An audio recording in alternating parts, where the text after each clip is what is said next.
ಶಕ್ತಿ, ಭಕ್ತಿ ಮತ್ತು ಗ್ರಾಮೀಣ ಪರಂಪರೆಯ ಸಂಕೇತವಾಗಿ ಪ್ರಸಿದ್ಧವಾಗಿರುವ ಪವಿತ್ರ ಕ್ಷೇತ್ರವೇ ಅಮರಗೋಳದ ಬನಶಂಕರಿ ದೇವಸ್ಥಾನ. ಹುಬ್ಬಳ್ಳಿಯ ಸಮೀಪದಲ್ಲಿರುವ ಈ ದೇವಸ್ಥಾನ ದೇವಿ ಆರಾಧನೆಯ ಒಂದು ಪ್ರಮುಖ ಕೇಂದ್ರವಾಗಿದೆ. ಇಂದು ನಾವು ಈ ದೇವಾಲಯದ ಇತಿಹಾಸ, ಮಹತ್ವ ಮತ್ತು ಅದರ ದೈವಿಕ ಶಕ್ತಿಯನ್ನು ತಿಳಿಯೋಣ. ಅಮರಗೋಳ ಗ್ರಾಮದಲ್ಲಿ ನೆಲೆಸಿರುವ ಈ ದೇವಸ್ಥಾನ ಪ್ರಕೃತಿಯ ಮಧ್ಯೆ ಶಾಂತ ವಾತಾವರಣದಲ್ಲಿ ಇದೆ. ನಗರದ ಗದ್ದಲದಿಂದ ದೂರ ಈ ಸ್ಥಳವು ಭಕ್ತರಿಗೆ ಆತ್ಮಶಾಂತಿ ನೀಡುತ್ತದೆ. ಪ್ರತಿದಿನವೂ ಸ್ಥಳೀಯರು ಮತ್ತು ದೂರದ ಭಕ್ತರು ಇಲ್ಲಿ ಬಂದು ದೇವಿಗೆ ಪೂಜೆ ಸಲ್ಲಿಸುತ್ತಾರೆ. ಈ ದೇವಸ್ಥಾನದಲ್ಲಿ ಪೂಜಿಸಲ್ಪಡುವ ದೇವಿ ಬನಶಂಕರಿ ಅಮ್ಮ. ಬನಶಂಕರಿ ದೇವಿಯು ದುರ್ಗೆಯ ಒಂದು ಶಕ್ತಿಶಾಲಿ ರೂಪವೆಂದು ಪರಿಗಣಿಸಲಾಗಿದೆ. ಬನ ಅಂದರೆ ಕಾಡು, ಶಂಕರಿ ಅಂದರೆ ಶಿವನ ಸಂಗಾತಿ. ಪೌರಾಣಿಕವಾಗಿ ಈ ದೇವಿಯು ದುಷ್ಟ ಶಕ್ತಿಗಳನ್ನು ನಾಶ ಮಾಡಿ ಭಕ್ತರನ್ನು ರಕ್ಷಿಸುವ ಶಕ್ತಿಯಾಗಿ ಪೂಜಿಸಲ್ಪಡುತ್ತಾಳೆ.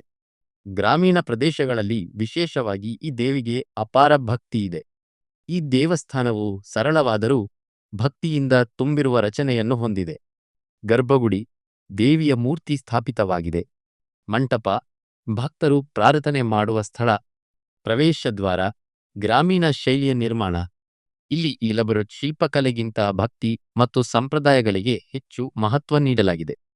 ದೇವಿಯ ಅಲಂಕಾರ ಮತ್ತು ಪೂಜೆಗಳು ಈ ದೇವಸ್ಥಾನದ ಮುಖ್ಯ ಆಕರ್ಷಣೆ. ಈ ದೇವಸ್ಥಾನದಲ್ಲಿ ನಡೆಯುವ ಪೂಜೆಗಳು ಅತ್ಯಂತ ಭಕ್ತಿಯಿಂದ ನಡೆಯುತ್ತವೆ. ದೈನಂದಿನ ಪೂಜೆ, ವಿಶೇಷ ಅಭಿಷೇಕ, ಹರಕೆ ಸಲ್ಲಿಕೆ. ಭಕ್ತರು ತಮ್ಮ ಇಷ್ಟಾರ್ಥಗಳನ್ನು ಸಾಧಿಸಲು ಇಲ್ಲಿ ಹರಕೆಗಳನ್ನು ಇಡುತ್ತಾರೆ. ವಿಶೇಷವಾಗಿ ಶುಕ್ರವಾರ ಮತ್ತು ಅಮಾವಾಸ್ಯೆಯ ದಿನಗಳಲ್ಲಿ ಭಕ್ತರ ಸಂಖ್ಯೆ ಹೆಚ್ಚಾಗುತ್ತದೆ.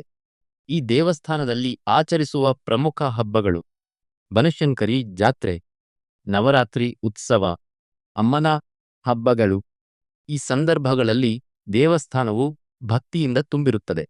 ಜಾತ್ರೆಯ ಸಮಯದಲ್ಲಿ ಗ್ರಾಮೀಣ ಸಂಸ್ಕೃತಿ, ಭಕ್ತಿ ಮತ್ತು ಸಂಭ್ರಮ ಒಂದೇ ಆಗಿ ಕಾಣಿಸುತ್ತವೆ.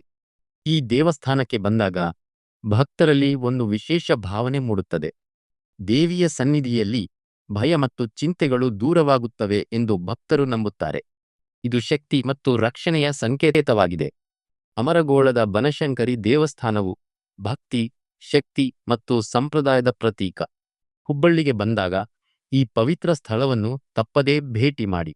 ಇಲ್ಲಿ ನಿಮಗೆ ಸಿಗುವುದು ದೇವಿಯ ಆಶೀರ್ವಾದ ಮತ್ತು ಮನಸ್ಸಿಗೆ ಶಾಂತಿ.